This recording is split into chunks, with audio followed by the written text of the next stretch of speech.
Welcome to today's interview. I brought on Julie Boyer. Julie, welcome. Hi, Heather. Give the listeners a little background. Where are you from and what do you do? Well, I actually have the honor to live in one of the most beautiful places in the world. I live on Vancouver Island. So there's actually an island off the coast of Vancouver, Canada, and I get to live on this beautiful island. My family and I moved here about a year ago. I share a home with my parents actually. I'm married, I have a daughter who's 9, and I homeschool and run a business from home. And what I do for business is I'm a writer, a speaker, and a consultant. And I talk about the things I'm most passionate about, which includes nutrition, digestion, detox, and most of all, as the beautiful sign behind me says, I love to talk about my passion for gratitude. Yes. And we actually happen to be recording in November, which I love this time of year. I believe the holiday season, we're stepping into gratitude and kindness and helping others. And I wish we could package the holiday season and sprinkle it all year round, because can you imagine what the world would be like living in a state of gratitude all of the time? Well, considering my business is called Wake Up with Gratitude, that is exactly my vision. I dream of a world where everyone simply wakes up and gives thank you for the gift of another day. Yeah. Because tomorrow isn't promised, because we don't know what's going to happen. We don't know whether we're going to get the chance to share our gifts with the world every single day. And I love what you said about the holiday season too. I have like a love dislike relationship with the Thanksgiving season, because yes, it puts everyone in this beautiful state of gratitude and kindness and love. And then it disappears. Like you said, I really would love that Thanksgiving spirit to really continue throughout the year, instead of just being a once a year reminder to sit at the table and be grateful. Let's do that, every single time we sit down at the table. I actually want to share real quick. I saw a video yesterday that currently seems to be going viral, and I'm so glad this kind of content would go viral. But it's this man who's married, so he has his wife, they have 2 young kids, and literally everything is packaged in wrapping paper with a bow. And so they're at the breakfast table, and he's so excited and opens a box and they have breakfast. And the kid brings over his briefcase and he's like, "Oh my God, I have a job." And he goes out and he has a car and he's excited that he has shoes. Like, I think everything that we're all just so used to in passing, we should be so and completely grateful for everything. I agree. And that's why for me, like, I start my day with a simple mantra, which is thank you for this gift of another day and the opportunity to be of service to others and to make a difference in this world. And it really is that simple. Thank you for the breath that I have today. Thank you that I turn on a tap and there's clean drinking water. I mean, that's a real thing. For a billion people don't have access to clean drinking water, that we take for granted every time we turn on a tap or turn on the shower or even flush a toilet, which is clean drinking water that we're flushing, right? So I love that video. I've seen it a bunch of times. It's been going around for a couple of years. Around Thanksgiving, it always kind of comes back.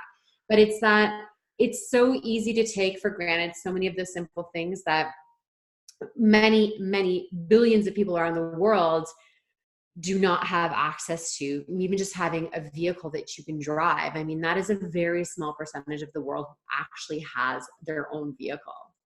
Yeah. What I really want to dive in today is experiences that you shared with me from your past. And so having gratitude through trauma and loss, and how gratitude and manifesting go hand in hand. So let's first talk about gratitude. Life is happening for you, not to you, and how you were able to find gratitude in traumatic events.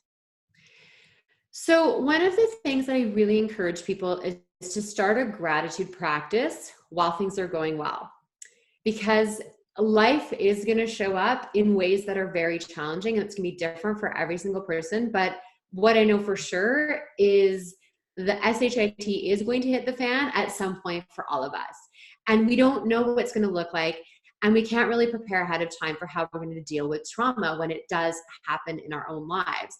And so starting a daily gratitude practice today is what actually builds up that muscle, so that when things don't work out, you actually have a way to get through it. So for me, I started my really consistent gratitude practice in 2011. I had the opportunity to hear a gentleman named Sean Akers speak, and he wrote a book called The Happiness Advantage. He also has a great TED Talk that you can listen to. And what he talked about is changing our habits in 21 days. And he suggested writing a gratitude journal. Now, I'd written in a gratitude journal before, but I hadn't been able to really keep the habit going. So what he said that really caught my attention was, in your journal, you're going to write 3 things specifically that you are grateful for on that day. So you're actually going to write down today, what was I grateful for specifically for today? So I'm so happy and grateful that I am home safe and sound after my trip to Iceland. I know you just went to Iceland, and I just came back from Montreal, but being home safe and sound, I am so happy and grateful that there were no delays on my flights and I had excellent service. So really specific to that day. So I started doing that right away. And you mentioned at the beginning, we're going to talk a little bit about manifesting as well. And that's actually a part of my whole gratitude story that leads to how I dealt with trauma, is that before I dealt with trauma in my life, I actually did something really cool with my gratitude practice. So I started writing a 4th gratitude intention. So I'd write in the present tense something that I was grateful for that had yet to manifest on the physical plane. Mm. So what I did was, there was a business goal that had been evading me for a really long time, and I decided to write that as my 4th gratitude intention. So giving thanks for something that had yet to happen. And 12 weeks after I started writing it, it actually came true. Like, I accomplished this really challenging business goal. So that was really cool. Like that, I started to figure this gratitude thing, like it works, it manifests, the stuff that you love, right? Can you give an example of that? Because I hear you, but for those maybe newer to a gratitude practice, what does that mean to write it in the present tense? I understand what you're saying, that you already have it. Yeah. Give an example. Sure. So let's say right now you're at a job that you don't love, okay? And you want to manifest a job that you love and that you're passionate about, or even, I know you talk a lot about this, is that transition from work to your passion, business, and entrepreneurship. So gratitude intention looks like this. You want to be clear and concise with your words, and you want to speak in the present tense. So I am truly grateful that every day I get to wake up and do work that I am super passionate about. It can be as simple as that. I've done it both ways, where it's that simple or it gets super specific as well. So I specifically talked about a particular advancement goal that I was going for in my business. I was very clear about, I wanted to achieve something called a goal director in my business. And I was like very clear about being so happy and grateful now that I am at this particular level. So very specific, clear language. And you repeat this every night. So the 3 specific things change, but the one that you're working on manifesting stays the same. And so we can relate this to finances, relationships. I mean, those are big ones for a lot of people. And I truly understand the importance of being specific, because if you're like, I'm truly happy and grateful now that I have more money, you could get $1 and that's right. More money. So I'm so happy and grateful now that I have 10,000 more dollars, or whatever it may be. And then have you used this gratitude manifestation practice when it comes to relationships? I sure have. I love it because I've used it in so many different ways, which is very cool, as you can specifically choose how to do it. So that is actually how I ended up manifesting my current husband, who is my life partner and my perfect partner for me. I did quite a bit of work with the law of attraction. There's a book actually called The Law of Attraction by Michael Lozier, Canadian, who wrote this book and taught us how to change the way that we think about, we often, when we're looking to attract something, we ask for what we don't want. We're like, oh, I don't want someone who, doesn't call me back. I don't want someone who is this many years older than me. I don't want someone who, I don't. And the universe doesn't hear the don't part, and you end up attracting the same thing over and over again, especially if you've been in difficult relationships or even in abusive relationships, which is why we see this happening again and again with people that get caught in this really terrible cycle, is because they're focusing on, well, I don't want to end up in that same situation again. In this book, he teaches us to shift to, what do I actually want? What do I actually want to manifest? Changing our language into attracting a partner that is our ideal partner. And that is with some of that work, I actually did manifest someone that is my perfect partner. He's perfect for me, down to like I wrote down that I wanted to be with someone who was within 8 years of my age, older or younger. So he's 6.5 years younger. I wanted someone that was between 5'10" and 6'2" with dark hair and blue eyes. And my husband is 6'2" with dark hair and blue eyes. So that was worth being specific about. Well, and that is so important. And I know I have a lot of friends in the dating realm, and so many people tend to focus on what they despise or dislike in former or current relationships. And I read that book, so thank you for the recommendation. Okay. And I loved the book because it dumbs down in the whole law of attraction. It's like the Cliff Note version. It's so easy to understand and do. And what I love about in the exercises, whether it's finances, a job you want a relationship, whatever, it's so important. I love the 2-column aspect that you have to get out or Abraham Hicks talks about contrast. You have to have these experiences with jobs, money, and people to know what you don't want. And so now you write out all those things. And then I love what you did, how specific you were, the reversal of, okay, so now I know what I don't want. What do I want? And then you just focus on the right column. Yeah. And it sounds so incredibly simple, but it actually is. And that I think is like the key is like you start from a place of gratitude for what you have and where you are today and what's already working in your life. And then you add this, like, what is it that I actually am clear on what I want to bring into my life? I mean, we know that the more we are grateful for what we already have, the more we attract into our lives. So why not use gratitude as part of a strategy to attract that ideal partner, to attract that ideal work that lights you up, to attract your ideal financial situation? I want to mention one last thing about a gratitude intention that I think is really important, is that when you write a gratitude intention, it has to feel good for you. So if you write down, I'm so happy and grateful now that I'm making $10,000 a month, and you write that down and you're like, I don't know, like that seems like a lot of money. I'm not sure if I can get there. I don't know if that's aligned with who I am. It won't happen. But if you change your wording perhaps to, I am so happy and grateful now that I am of service to 10 new coaching clients every single month, because that will bring me the money that I've been looking for. But you change the words instead of a financial number to how many people am I going to be of service to? And if that aligns with you better and lights you up more, it's more likely to manifest more quickly. So now that we've talked about the power of a gratitude practice and the intentions and what you can manifest and bring into your life, now can you talk about having at least laying this foundation and having that in place for when things don't go as planned? Yeah. And I think it's important that I started there, because that's how I started. I started when things were going well, built this beautiful daily gratitude practice. I was doing this every single night. I was teaching it to others. It was really ingrained. So what happened is, I mentioned at the beginning, I have a daughter. She's now 9. And about a year and a half after I started this practice, I got pregnant for the second time. And really excited. We always assumed we would have more than one child. I do suffer from endometriosis, but I, had some surgery to clean things up. I thought everything was going to be fine. So it didn't even occur to me that like something could happen. Actually, I didn't even worry about that. But what happened was I passed the 12-week mark where you think everything is safe and good.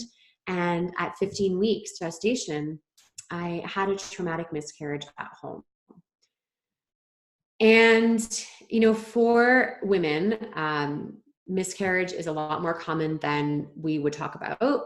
And it's very hidden and it's very secret and it's very traumatic. And I, went through a really difficult day. I ended up at the hospital. I had to have an emergency surgery. I literally was home like 4 hours later. It was crazy. I got out of the hospital after having lost a baby, had a surgery, and then we picked up my daughter at daycare on the way home. And she was too young to even know what had happened. So she didn't even know that I was pregnant or anything. And that night, somehow I picked up my gratitude journal and I wrote in my journal. Now, I was not grateful for what had happened. No, that's not what I wrote in my journal. I wrote that I was grateful that my daughter was at daycare because she only went part-time so she could have been home. That would have been terrible. I was grateful that emergency services were able to break down the front door because I had locked the door and, they had to break down the door. And I was grateful for the nurses at the hospital. And I said to myself, if I can write in my gratitude journal on what was then the worst day of my life, I need to share this practice with others in a bigger way. I need to really get my message out. And what I did actually to heal from this miscarriage was I wrote my book. So I wrote my book, 30 Days of Gratitude, and I really wrote it in just over 30 days. We edited it for another month, submitted it to Balboa Press, which is a self-publishing arm of Hay House. And less than 4 months after this tragedy had happened in our lives, I launched my book. So, that was a really terrible experience that a lot of women go through and don't have any way to even deal or heal. And it was this gratitude practice that I had built that allowed me to not only heal, but to share this message of gratitude and healing with so many other people. And then in that, how hopefully you resonated and connected with the other women or people that have gone through similar traumatic experiences for them to step into this gratitude practice and to find the, not a benefit, but kind of like how would you even say that, to pull them through the challenging times? What was it? What it is about perspective. So we know that really difficult things are going to happen in our lives. We know that we're going to be exposed to trauma and loss. That's part of our human experience.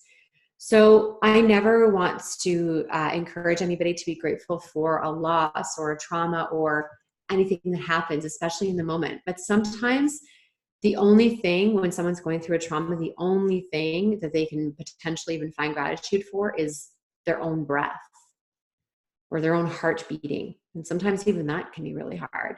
So it's really going to that place of emotion where you might be feeling anger, depression, sadness, guilt.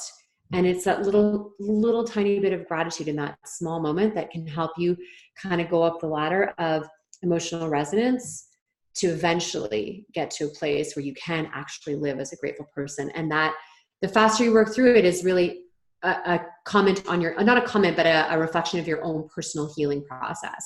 There's no right or wrong. There's no too slow, too fast. It doesn't matter. But for me, that little shred of gratitude is what's going to get us up the ladder one little step at a time.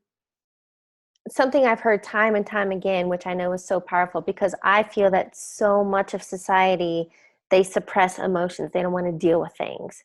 And I have learned and been taught that you have to feel it to heal it.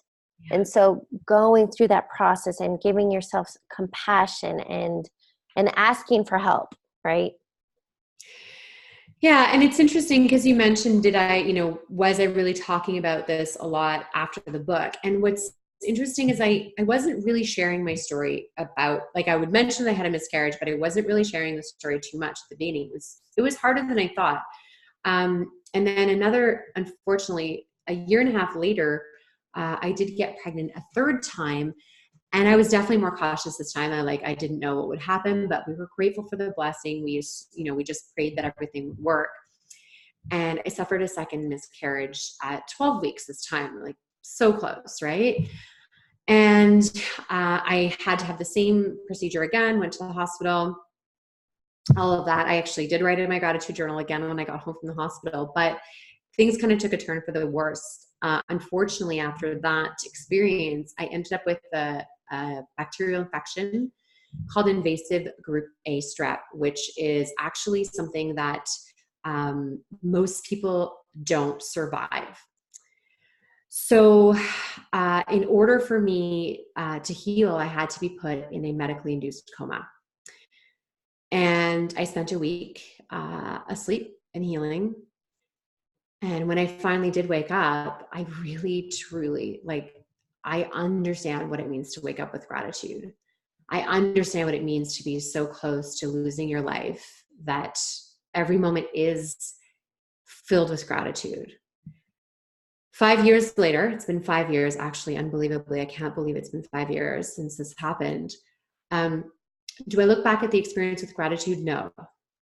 Do I look back at the lessons and the gifts that I've received from that? Yes. And just now, in this last year has been the time when I've really been comfortable sharing what I've been through, because what I've realized is the more that I can be authentic about my own experiences of my own trauma, it's my trauma, it's not yours. And if you happen to have a miscarriage, your trauma is not going to be the same as mine.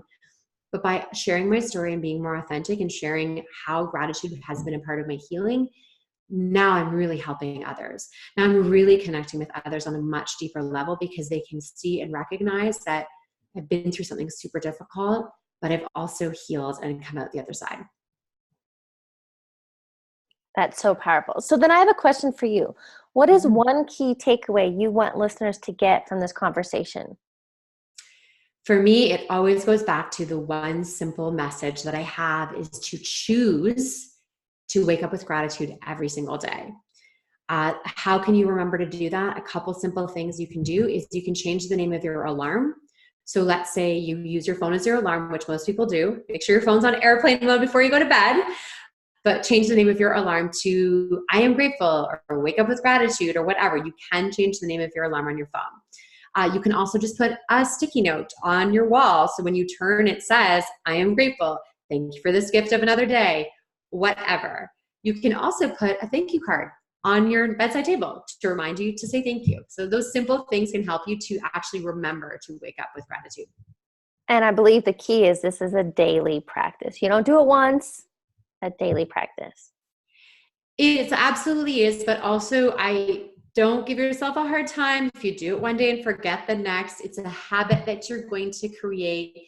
You will forget some days, and that's okay. It's overall the first thing you see in the morning, if it's turning off your alarm, it says something about gratitude.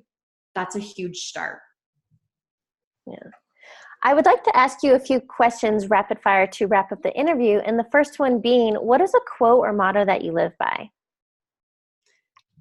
Besides my own, I love that being thankful for the gift of another day because it's a present. So the quote is actually, it's not on the top of my head right now, but it's really about, it's Melody Beattie that just shares about being really grateful for today being a gift, and that's why it's called the present. So Melody Beattie is my favorite gratitude author.